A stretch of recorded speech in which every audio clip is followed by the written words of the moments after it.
ઓમ શ્રી પરમાત્મને નમઃ. શ્રીમદ ભગવદ્ ગીતા અધ્યાય 14 ગુણત્રય વિભાગ યોગ. આજે શ્લોક ક્રમાંક 20. અર્જુને અધ્યાય 12 ભક્તિ યોગમાં પ્રશ્ન પૂછ્યો. પહેલા શ્લોકમાં કે તમને નિર્ગુણ નિરાકાર રૂપે ભજે તે ગમે છે કે સગુણ સાકાર રૂપે ભજે તે ગમે છે?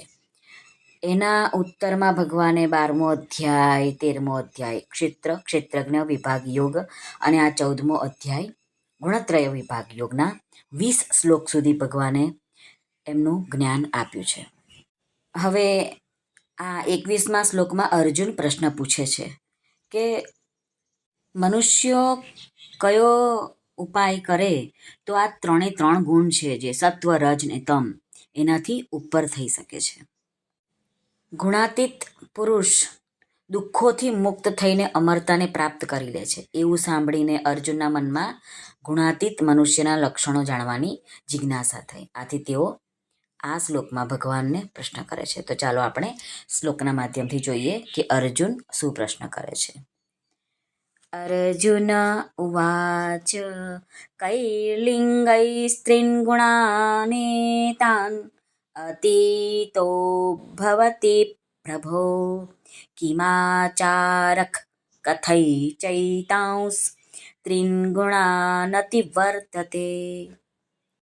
અર્જુન ભગવાનને પૂછે છે કે આ ત્રણેય ગુણોથી અતીત પુરુષ કયા કયા લક્ષણોથી યુક્ત હોય છે અને કેવું આચરણ કરનાર હોય છે, તથા હે પ્રભુ, માણસ કયા ઉપાયથી આ ત્રણેય ગુણોથી અતીત થઈ શકે છે? કૈર્લિંગે સ્ત્રીન ગુણાનેતાન અતીતો ભવતિ પ્રભો. શ્રી રામ સુખદાસજી મહારાજ કહે છે કે હે પ્રભુ, હું એ જાણવા ઈચ્છું છું કે જે ગુણોનું અતિક્રમણ કરી ચૂક્યો છે એવા મનુષ્યના કયા લક્ષણો હોય છે. અર્જુનનો પ્રશ્ન છે.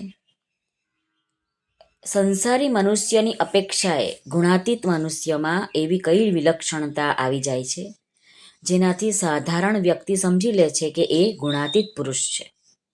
કિમાચારક એટલે કે એ ગુણાતીત મનુષ્યના આચરણો કેવા હોય. કિમાચાર એટલે આચરણ કેવું હોય.